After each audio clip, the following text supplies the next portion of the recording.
Hello,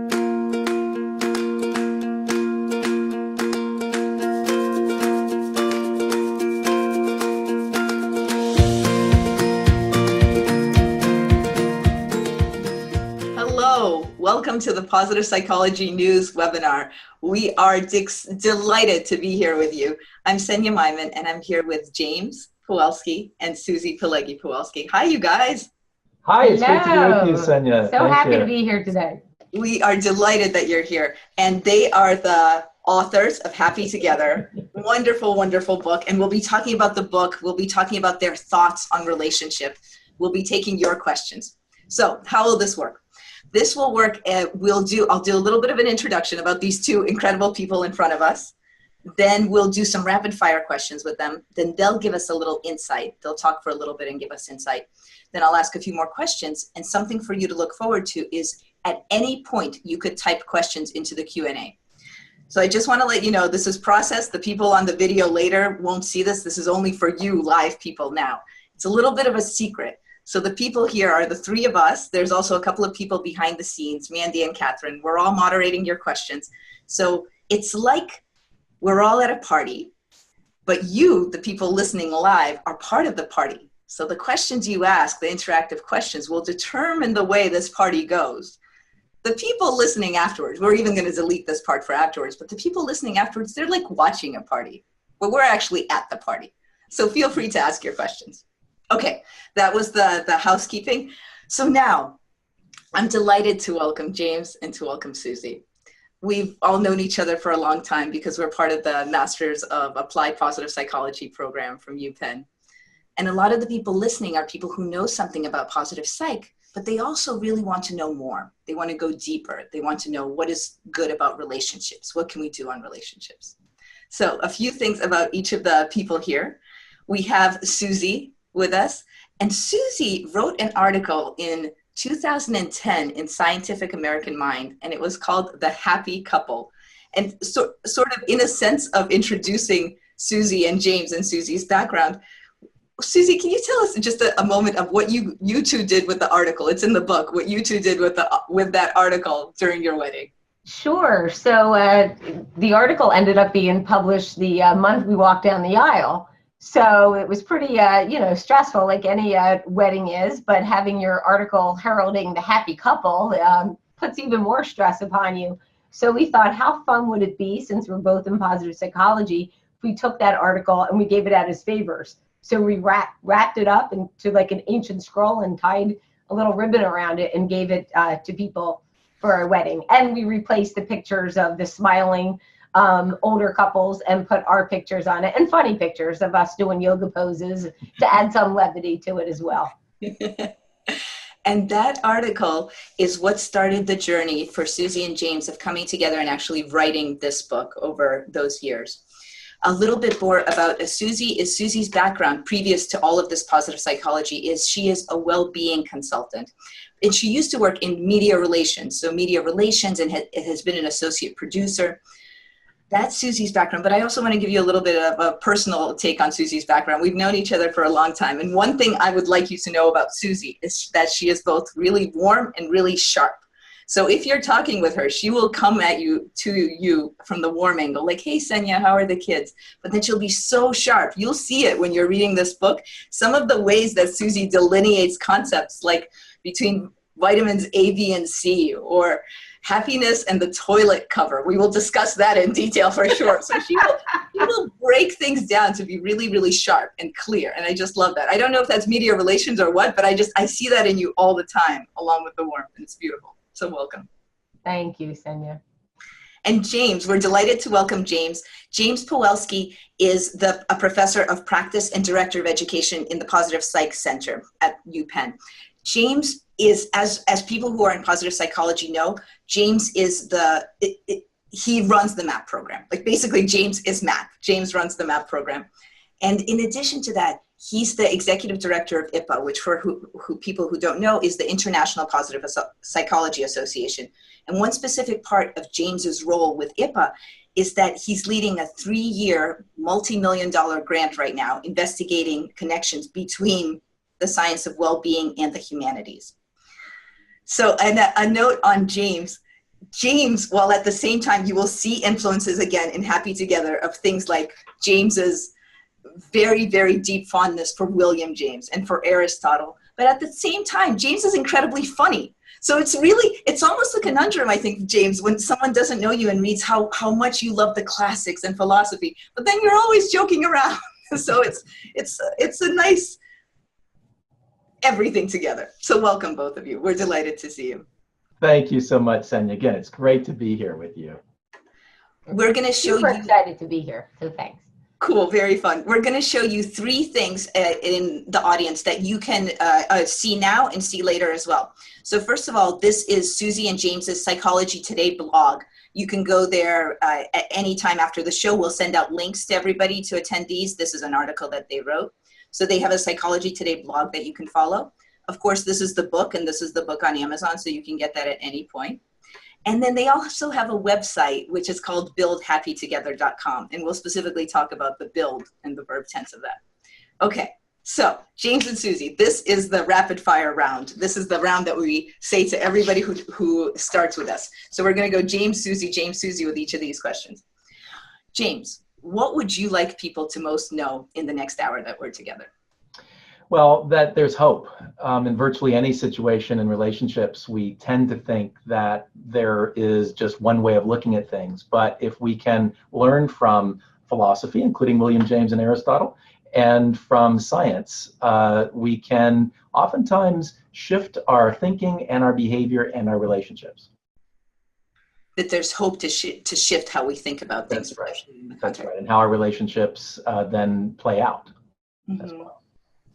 Suzie, what would you most like us to know after being all together for the next hour? Let's see. I think that was my answer. He's such a brilliant answer. I was also going to say something about hope, but I think mainly that there's always small things, or most of the time, it's those little things that you can make changes in your life to increase your own individual well-being, focusing on that and what you can do together as a couple. Just the little things, not worrying about the big, humongous changes, but just taking it, one step at a time. Since you gave that answer, it's almost like you won a round. You get to answer the next question because it's directly related to that. Okay. If you could snap your fingers and people walk out of here and everybody in the world just starts doing something, one thing. So let's start with you, Suzie, first. What is the one thing that you'd love all of us to start doing? I think treating one another with love and respect is the most important thing. And what is something that people should do to do that, to treat each other with love and respect? I think listening more and hearing other people's perspective and just listening and take it in before, responding with your own thoughts would be a huge help on, whether we're talking about couples or communities and the world at large, just better listening and being open-minded. Beautiful, thank you. James, what one thing would you like everyone in the world to do? Can I have 2? You can have 2. Okay, they're quick. It's connected to what Suzie was saying. One thing is just increasing our awareness of ourselves in the world. And then secondly, increasing our decisions or our agency about how to change the world. In other words, I think oftentimes we're so focused on changing the world, we don't think about what the world is really like. Or conversely, we think about what the world is really like, but don't understand that we actually have an ability to change at least a lot of that world. So you'd like people to do 2 things. One is to really be aware of the world. Is that right? Mm-hmm. That's right. Yeah. And the second, what did you mean by more agency? What do you mean by a person? So being able to not just see the world as it is, but to know that part of the world as it is us as actors in the world. In other words, we're not just watching reality like a TV show where we really can't influence it, but we're a part of that world. And so being aware of ourselves, our emotions, our thoughts, being aware of other people and their emotions and thoughts, being aware of our environment and the world around us is important. Sometimes though, people just kind of stop there and that's the way the world is. I can't do anything about it. But then that can be a first step toward taking steps to change the world and to make it a better place. Kind of like our interactive party. Exactly. That people can put their questions in. Totally. we'll go back to James. What did you want to be when you were growing up, James? Well, I wanted to be two things. When I was younger, I wanted to be the president. I grew up in Mexico, and I had a friend in Mexico who was Mexican. He was going to be president of Mexico. I was going to be president of the United States. And when we had diplomatic impasses, we were going to play a game of marbles to determine which country should win. So that was our marble diplomacy plan. That's very well thought out.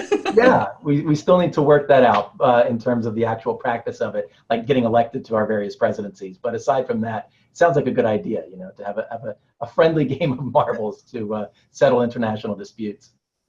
And the other thing you wanted to be? The other thing then, as I got older, I wanted to be a math teacher. I loved math, and I loved teaching math, and I loved learning math. You were saying earlier about philosophy, and oftentimes, I think that sometimes people approach philosophy, math, learning in ways that aren't that interesting. I think that ought to be a crime. If you make those things boring, that probably ought to be a crime, because there's so much excitement and life behind them. And so it's something that I've enjoyed in my life, and I love inviting other people into those similar kinds of spaces so they can have the joy of learning. And he is a math teacher. Just this morning, he was talking to our 7-year-old son, Liam, about ways to memorize pi at breakfast. So he is teaching math. And he made it fun. Exactly. Awesome. Susie, what did you want to be? I always wanted to be a broadcast journalist from day one. So then it must have been super fun meeting Larry King. Definitely. I grew up watching Larry King and Barbara Walters. And since I was a woman, I think I wanted to be Barbara Walters. But I always enjoyed watching Larry every day, CNN, Suspenders, and that's what I wanted to do. So, and I got into the media, so very similar. I didn't end up having my own television show, but I still have another maybe 50 years left of life or so. So maybe one day. This is the beginning. and I mentioned Larry King for our viewers who may not know. He's a big supporter of this book and said that he wishes he had this, I don't know what he said, decades ago to this book. So that's why I mentioned him, because of him interviewing you.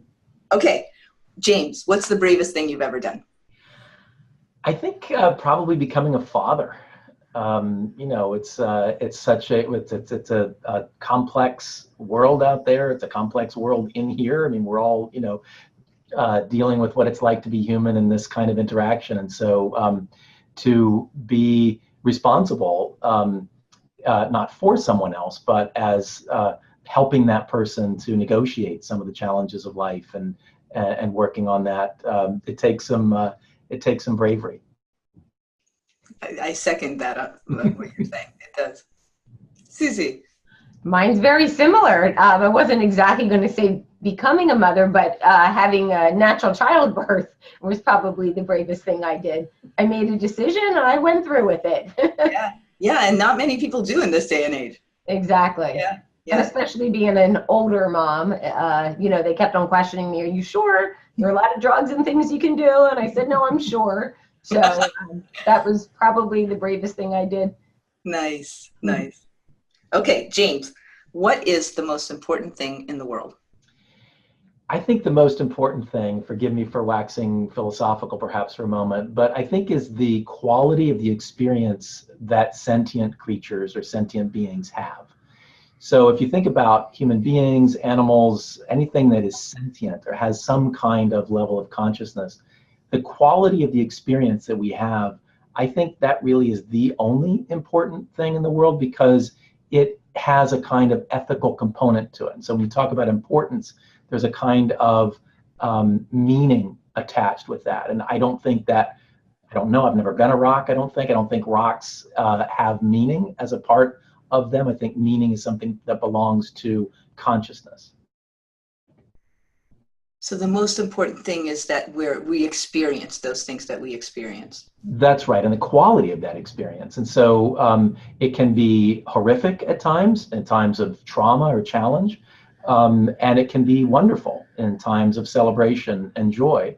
And sometimes those are connected, right? And so sometimes being resilient in times of challenge can lead to joy or meaning or connection. So when I say quality of experience, I mean all those different levels that can be can come together toward the kind of things that we value.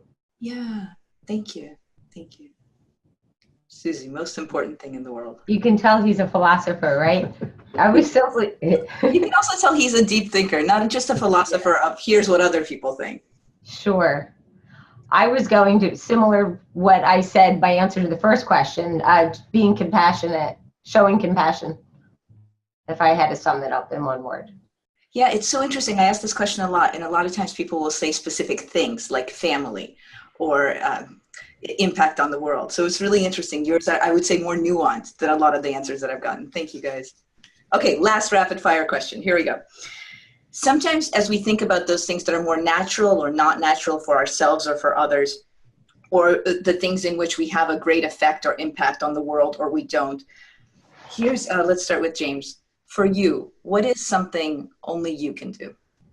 Well, I don't know if it's only I can do it, but a lot of people have stage fright. And it turns out, for whatever reason, I have stage delight. I just love being on the stage. It makes me think better and faster. I'm much more funny on stage than I am off stage. Susie can attest to this since she has to live with me. I carry a little stage around with a light like this. And I hold it up right here.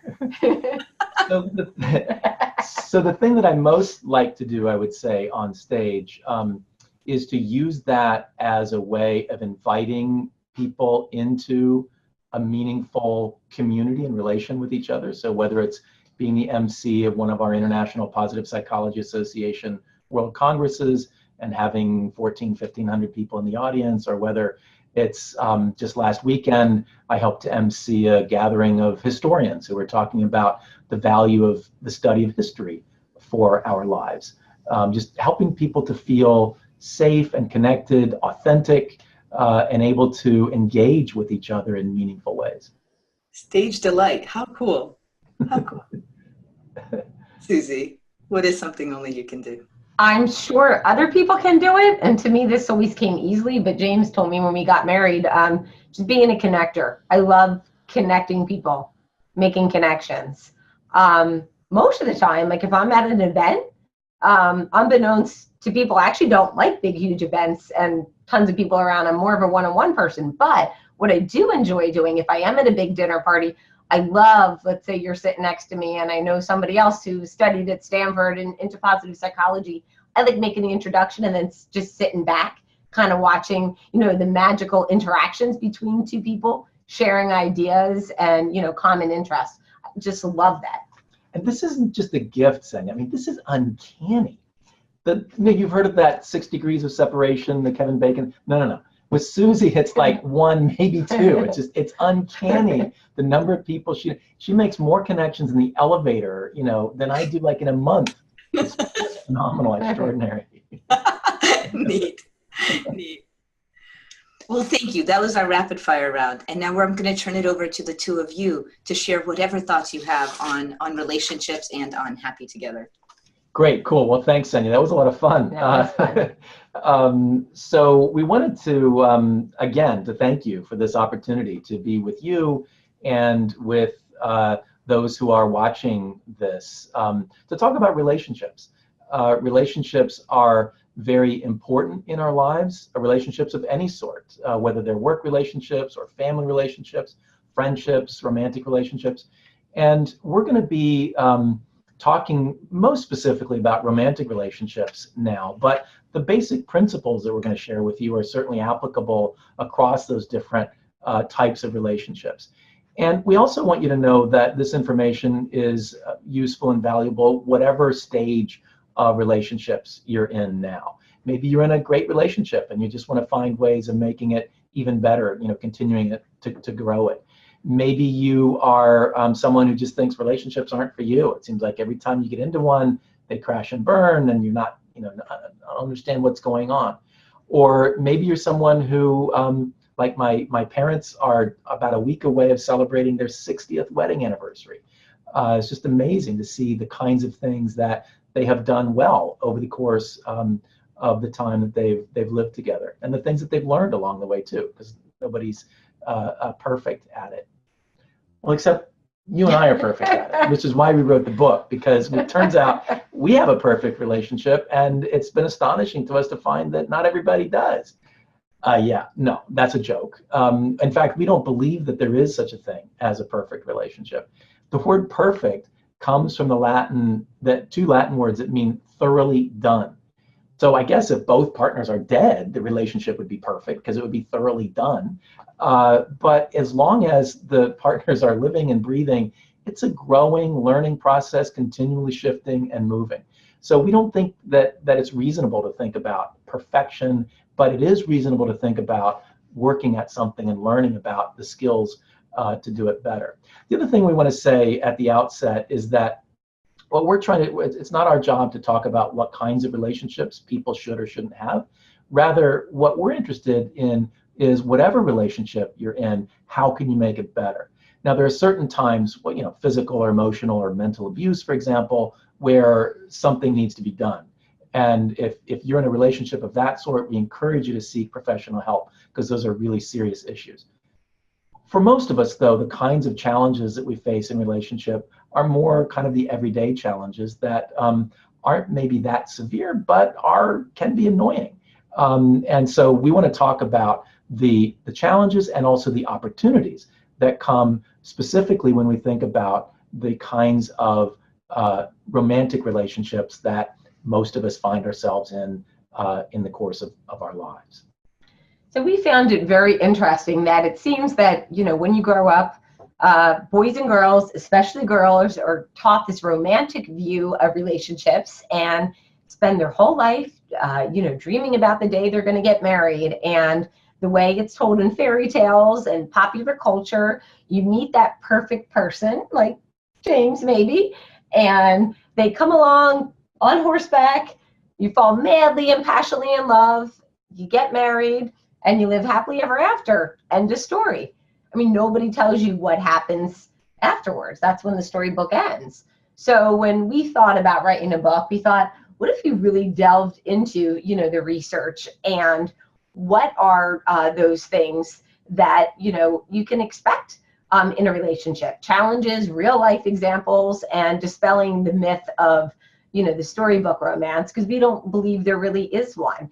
And we find it interesting that in other aspects of your life, let's say with physical health, you'd be foolish to think that you just buy a gym membership and maybe you go once and you transform your body into a fitter, more flexible body overnight. We all know that's not the case. You have to work at it, try out different routines, your body changes over a lifetime and evolves. Sometimes certain things that maybe worked in the beginning doesn't work later, and we feel like that's with the relationship too.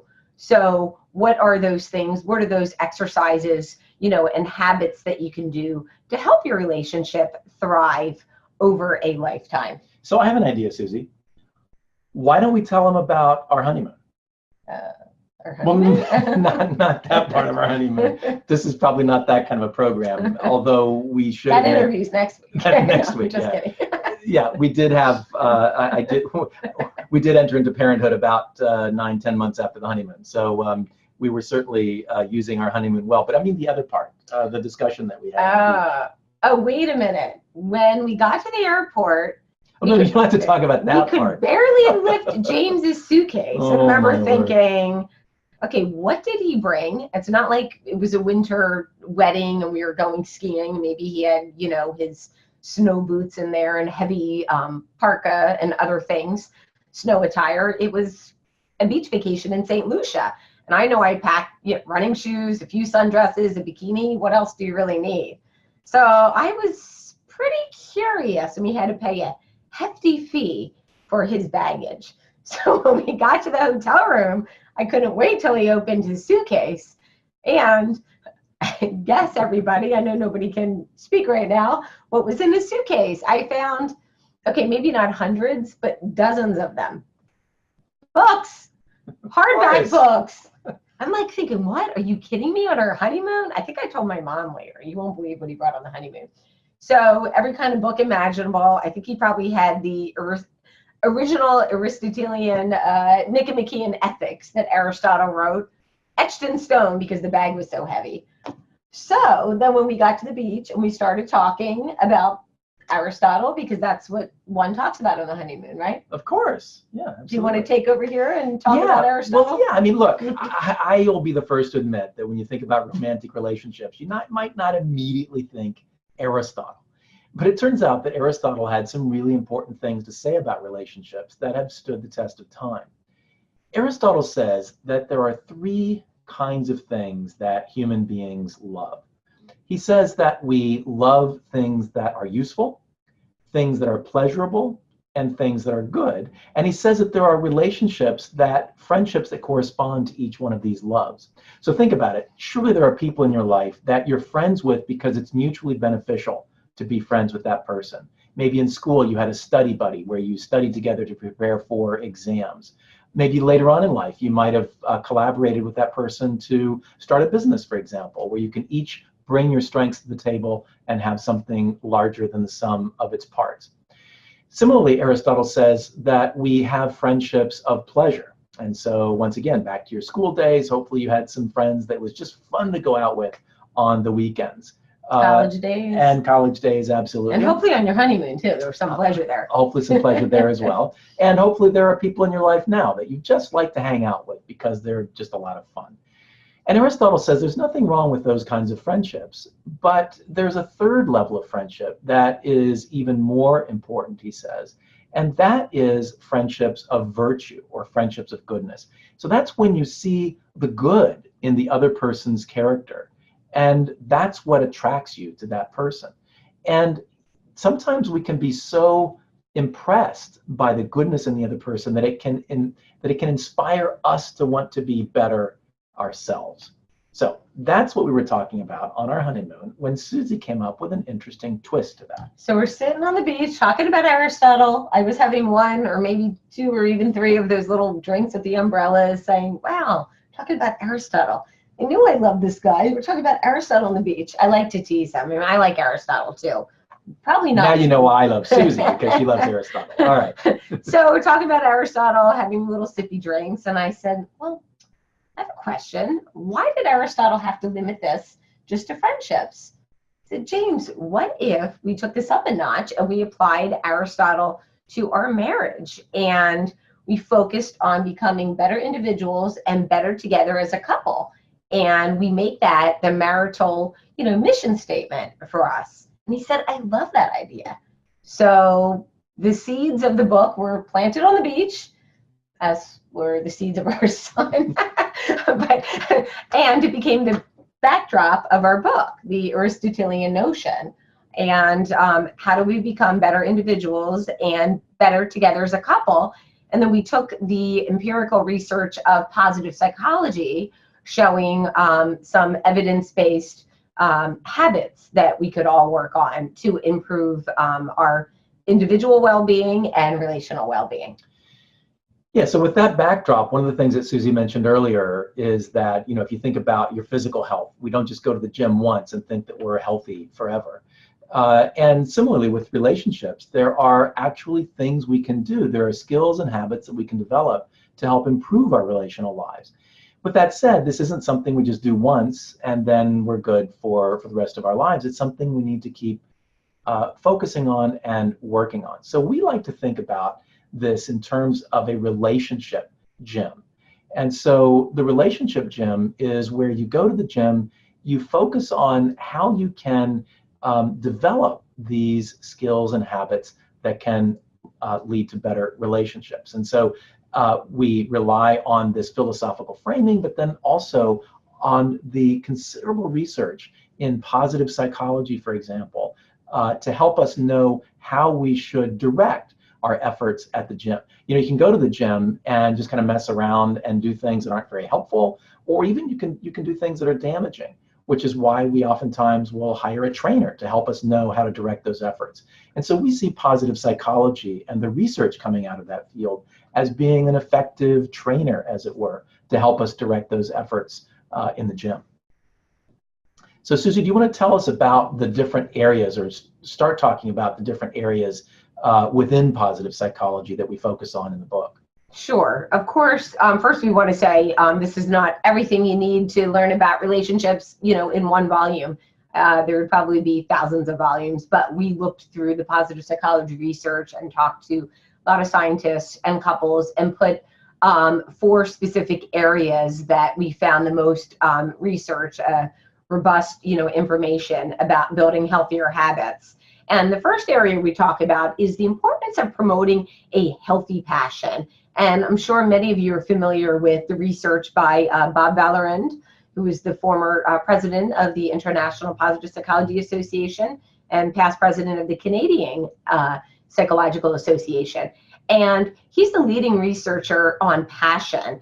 And he distinguishes between a healthy, or what he calls a harmonious passion, and an unhealthy or obsessive passion.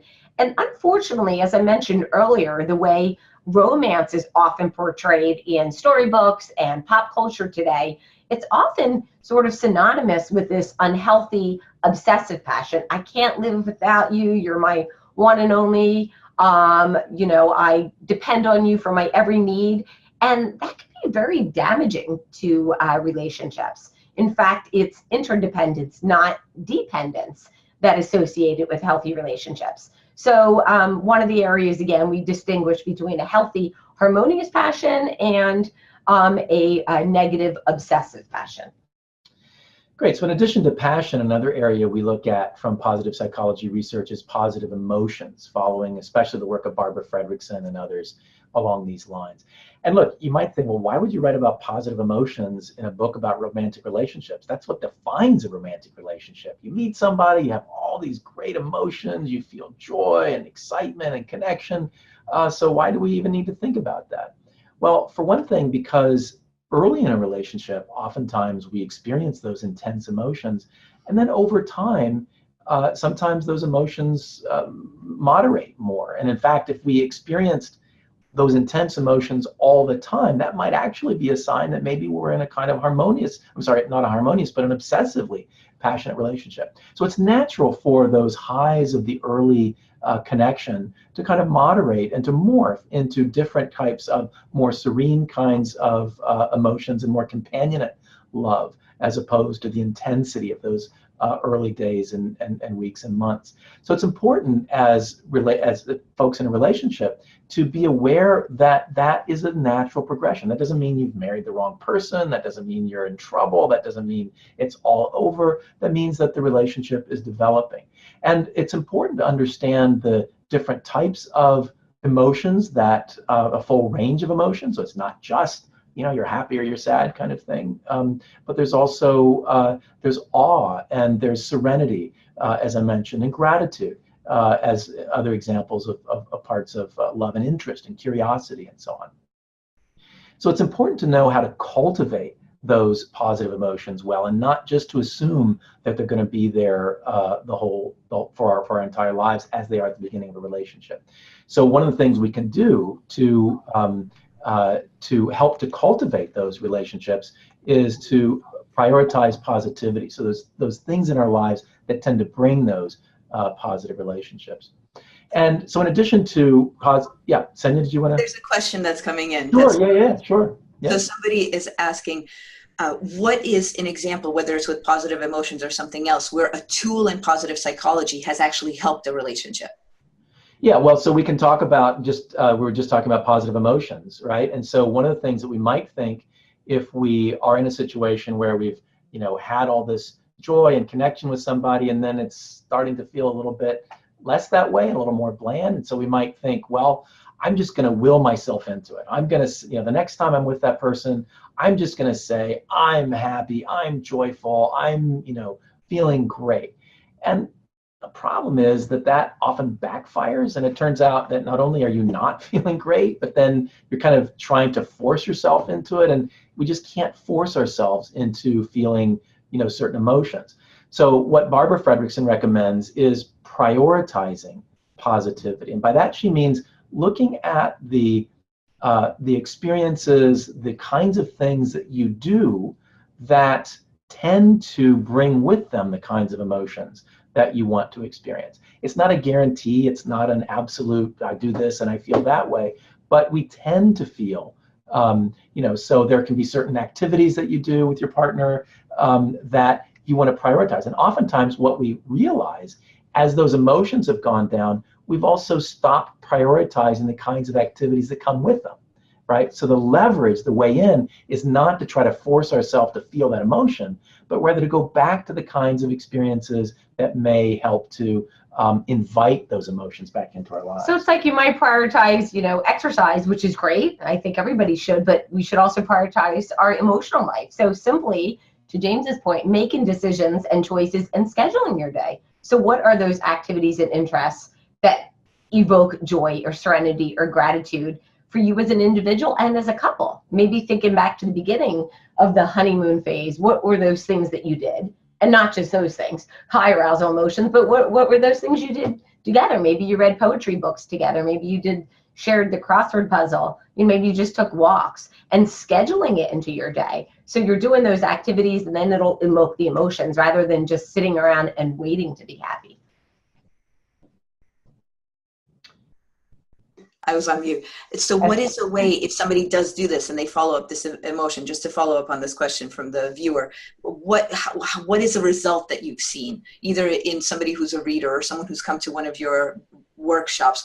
They do this, but how does it actually help their relationship?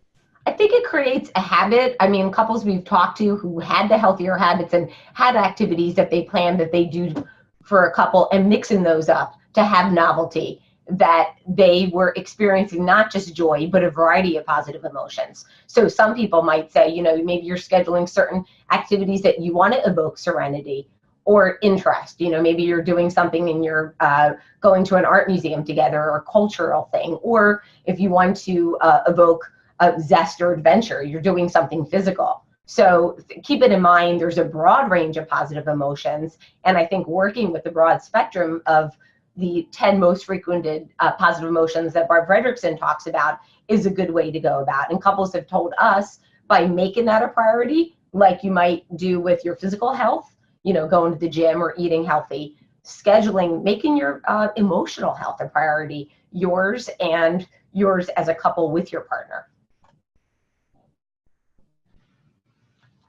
I think you might. I'm on mute again. I wanted to make it. So scheduling things like you would schedule a gym. Yes, exactly. Got it. I'll hold other questions until later, but let me know. We've got a bunch of questions coming in, so we're ready to. Okay. Great. Do you want to talk savoring, and then we can do the fourth point? Yep. So we're just going over briefly the 4 areas in positive psychology that we focus on in the book. Susie began by talking about passion. I just talked about positive emotion.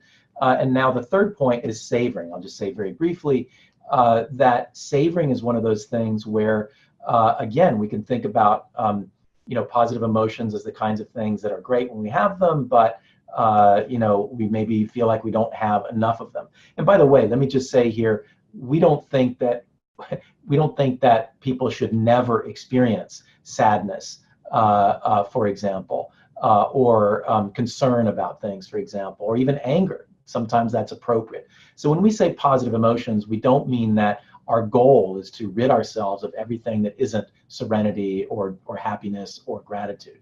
Rather, that we don't want to cultivate these the negative emotions. They kind of arise and give us their information and let us know what we need to attend to, and it's important that we do attend to that. But in terms of cultivating the emotions, we want to cultivate more of the joy and the gratitude and the serenity. And so prioritizing positivity is one way of doing that, but then also savoring the things that are already in our lives. So often there are things that we're surrounded by, but we don't notice them.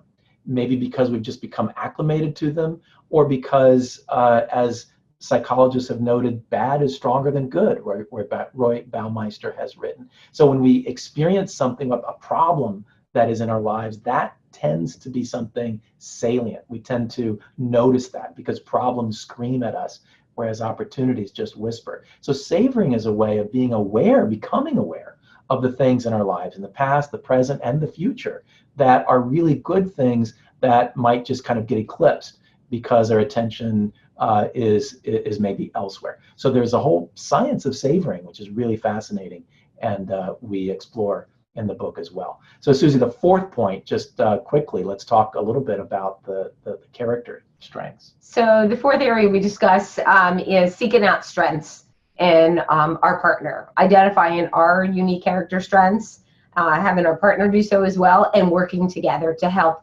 facilitate use of those strengths. We're going to go into strengths a little more. I'm sure most people probably know about the VIA, but in brief, positive psychologists identified 24 character strengths that have existed throughout time, that have been valued in a variety of cultures, religions, backgrounds from the beginning of time. Things like creativity, zest, love of learning. And the good news is we all have these strengths, and we have them in different configurations. And they are in part, along with our personality, upbringing, and background, what makes us unique from our partner. And what's fascinating, we find, is that in the beginning of a relationship, we're often really intrigued by our partner's differences and by his or her strengths. However, a little later on in the relationship, it's often these same unique differences that may annoy us and that we then see perhaps as deficits, and we forget that to celebrate our partner's differences. And he or she's not trying to annoy us because they're very analytical or very adventurous. So seeing our relationship through a lens of strengths and asking our partner questions about what it means to have a top strength, let's say of zest or love of learning, and really continuing to have conversations about that and understanding your partner more, maybe asking him or her, how has that impacted your life, your career, important decisions you made? Maybe what were some dreams as a child, having a top strength as creativity. And finally, we like to talk about going on a strength date. So a lot of couples come to us and say, my spouse and I are really different. She loves seeing, let's say, drama, films. I prefer, going sporting outlets, sporting arenas to see games. So we take turns on weekends. So one weekend I have fun and then she has fun, but one of us always kind of begrudgingly being dragged along on this date that they have no interest.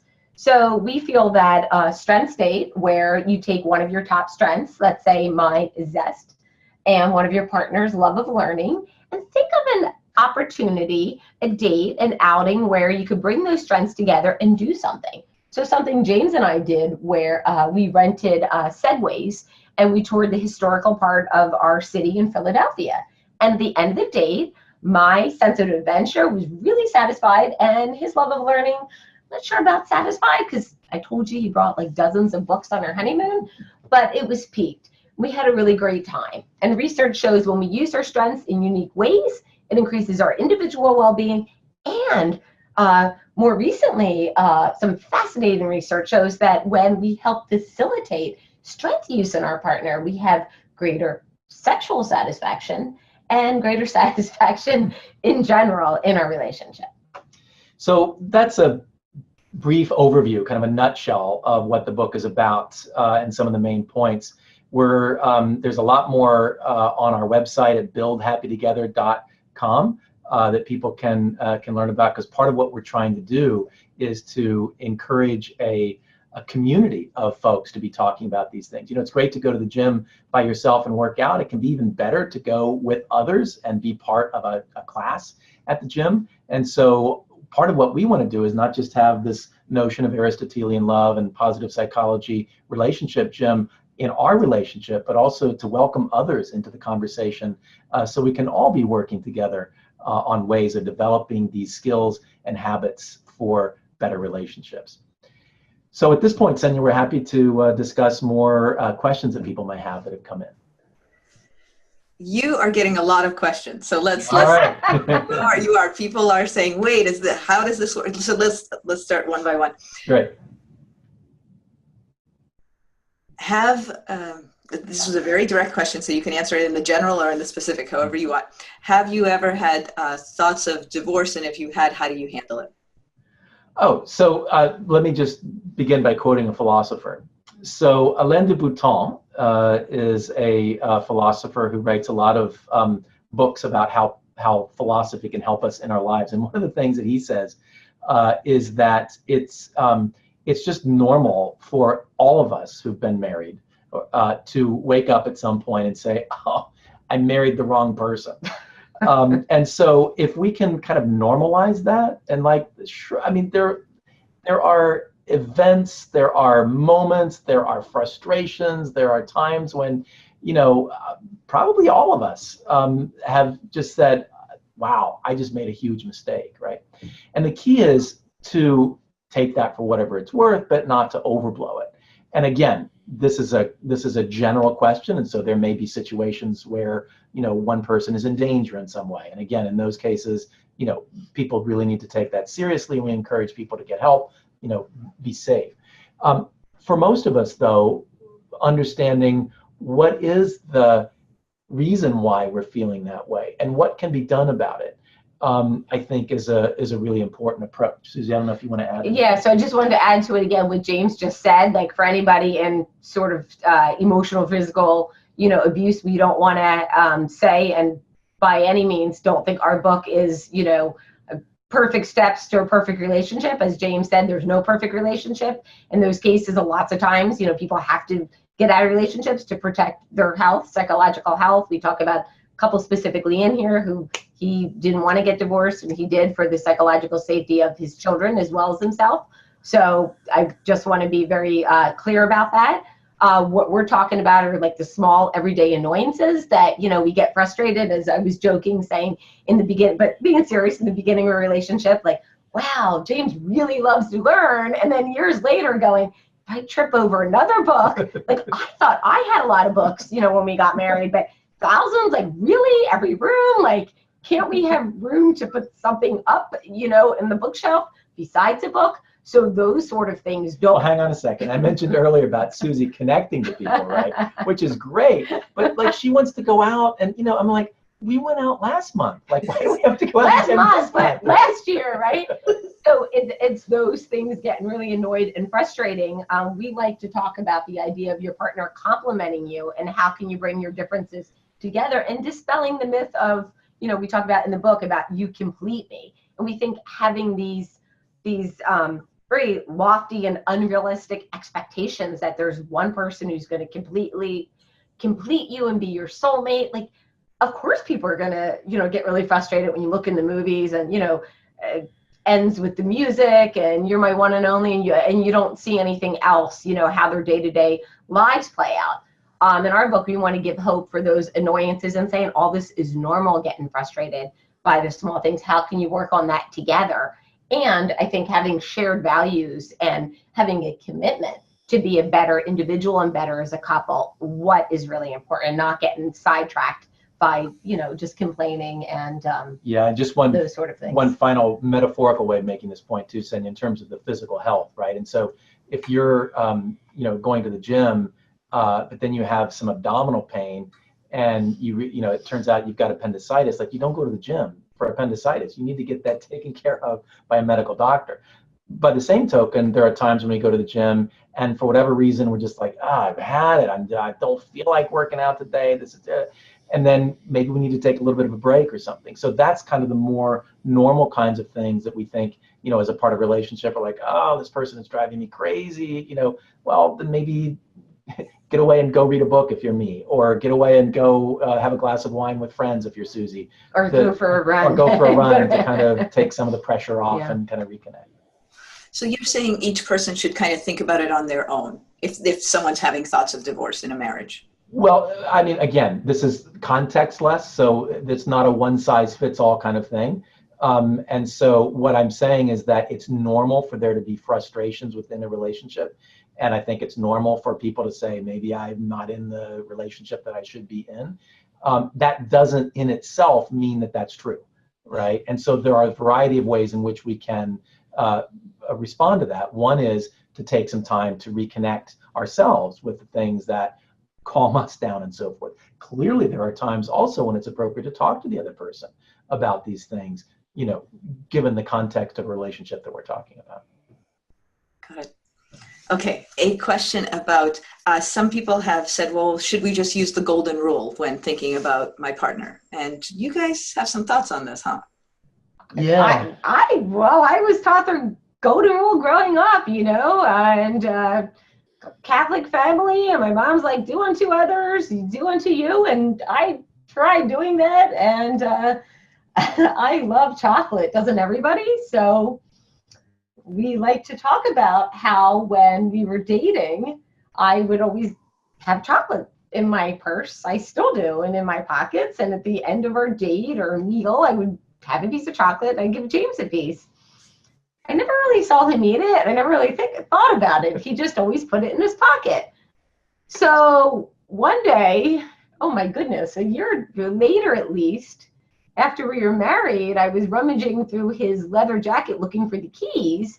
And instead of the keys, I found all these like handfuls of chocolate, like the foils faded. And then also in the top drawer in our bedroom, more chocolate. I'm like, this is really bizarre. Like, is he like a chocolate hoarder? So then I came out to him and I said, James, how come you didn't eat all these good chocolates I gave? I'll let you jump in and tell the rest of the story. Well, I was like, honestly, Susie, I'm not crazy about chocolate like you are, and I don't want chocolate after every meal, but I also didn't want to offend you by saying, I don't want chocolate. So I would just do the easiest thing, accept it, and kind of put it in my pocket. And so that's an illustration of one of the dangers of the golden rule. I mean, we respect the golden rule a lot, and I think it helps in general, in a rough sense, to know what how we might behave in certain situations. But the problem is that it asks us to put ourselves in the other person's shoes, and we're just not in the other person's shoes. And especially it's problematic if we just kind of assume that what we want must be what the other person wants. So instead of the golden rule, or maybe better said in a way that complements the golden rule, there's the platinum rule, which I'm sure many of you who are watching this have heard of. The platinum rule is where you do unto others as they would be done unto. And so it's not imagining, thinking what you want and then doing that to others. It's finding out what they want and doing that for them, which is useful and valuable. And it also has its limitations. For one thing, people don't always know what they want. I was just going to ask you about that. Exactly. Yeah. And look, just one practical example. When I am done with an incredibly busy day at the office, and Susie insists on going out again for probably the third time this year, and so we're at a restaurant and we're eating, like, the last thing I want to have to do is to look at the menu sometimes and make a decision about what I want to eat. And so oftentimes when we'll go to, go out for sushi, for example, Susie knows exactly what to order, and I'm totally fine with her ordering that because she knows what I want, maybe even better than I do, right? But another problem with the platinum rule is sometimes what people want isn't good for them. And so our 7-year-old son, for example, whom we absolutely love and adore, he likes to stay up later than we think is healthy for him. And he likes to play video games for longer in the day than we think is healthy. And eat tons of ice cream. And eat more ice cream than we think is healthy for him. So if we just said, well, Liam, what do you want? And then gave that to him, similarly in relationships, if we just asked the other person, what do you want? That wouldn't necessarily be the way, the best relationship rule. So we came up with the Aristotelian rule on focusing on what your better self would want. What would James want to help him become better? I know he loves to learn, and let's say he's working on his research grant that you mentioned, and like all of us, we get frustrated, we have challenges, and it could be just easier to sit back and, well, he rarely turns on the TV, but let's pretend he turned on the television or just, goofed off and didn't feel like doing his work because he's feeling, dissuaded in the moment. I know at the end of the day, if I could help him focus and spend at least the next hour getting back to business and focusing on his grant and doing the hard work, that once he gets into it, then he gets very absorbed and, he's back, on track, if you will. So not letting our partner just saying, or me, like I love my chocolate and wine, and lots of times I have an article to write, and if I said, forget it, I'm just going to open a bottle of wine, kind of might be fun in the moment, it might feel good. But the Aristotelian rule being better, and what are your goals, and how do you want to be a better person, and how can we help our partner, kind of get on back on track to achieve their goals. So the way that connects in then to what we were talking about earlier with the Aristotelian love, just to add on to this a little bit, is in terms of that wanting to be a better person, wanting to grow and learn, and wanting to support our partners in that same endeavor. So it's when two people, they're not perfect, but they want to develop, they want to grow, and they want to support each other in that endeavor. Now, a really important distinction to make here, though, is that's different from me saying to Susie, I want you to grow. And I have a 13-point plan for exactly what you need to do to grow, right? But rather it's Susie saying that she wants to grow, and then me working to support her in that growth, and vice versa. That's our ideal. Like being a facilitator. Yeah. What did you mean in the book by marriages are not meatloaves? Yeah, so look, the temptation when you look at some of the titles on books these days, you know, it's like everything you need to know about X, or 13 easy steps for effortless Y. And the last thing we wanted, Senya, the last thing we wanted was for people to look at this book and say, oh, this is easy for Susie and James because they're like in positive psychology and stuff, but they don't know my life. And it's hard for me, and I can't even, like, it's like going to the gym and seeing all these buff people, and you're like, oh, I could never do that. So the kind of gym that we're talking about, the relationship gym we're talking about, is for real people. And it's for real work on these things.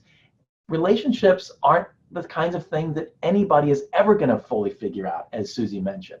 So a meatloaf, I mean, you can pretty much, you get the recipe, you get the process for making it, and pretty much every time you can come up with a good meatloaf, right? Whereas human beings and relationships are challenging.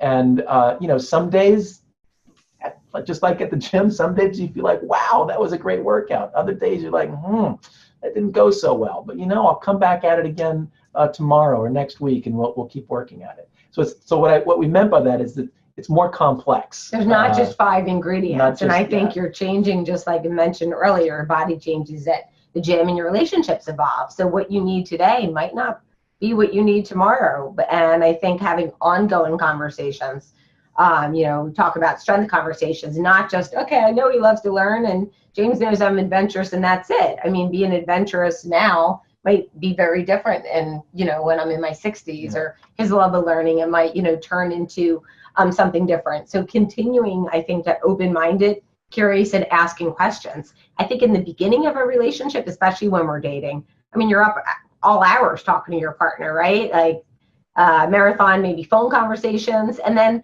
we kind of fall into a rut. Like, I mean, we all do. And like, I know you, and we stop asking questions. I think asking questions throughout a lifetime, not just with our spouse, but with our friends and family and colleagues, asking questions and continuing, you know, having conversations is really a skill that I think helps people understand one another, whether it's in a marital relationship or a friendship.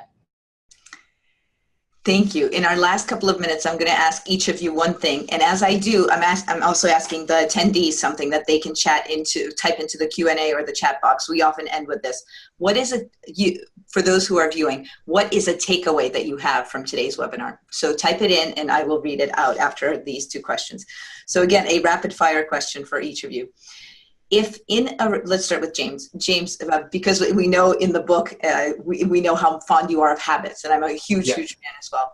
What is one habit in relationships that you wish people would walk away and do? Yeah, so I think it's, again, easy to focus on what's going wrong, easy to focus on what we're disappointed about, easy to focus on what makes us sad. And it's important to be aware of those things. But it's also important not to get stuck there. So the one thing I would say is it's important to have a habit of being more balanced and of intentionally thinking about what are the things that actually are good? What are the things that I'm grateful for? What are the things that maybe could have gone wrong and didn't? And then also moving that in the future. So I was talking at the beginning about awareness and agency. So not only being aware of those good things, but also thinking about what can I do? What steps can I take to help encourage more of those good things in our relationships? Here are some, Susie, just before we ask you, here are some of the things that people are saying. They're saying normalizing divorce is something people are, or thoughts of divorce is something people are taking away. The savoring discussion, and the not all things are right for the other person, like your chocolate story with James's hoarding of chocolate. Susie, what is one thing you want people to do or feel after today? Do or feel? I think doing something small every day and taking the opportunity to notice the small moments rather than waiting for the momentous. Again, I go back to pop culture with my background, whether you're watching the dating shows, The Bachelorette, people are getting whisked away to Paris for the weekend. That's not normal life. And the good news is, Jonathan Haidt's research showed that good things happen on a 5-to-1 basis, but we don't notice them.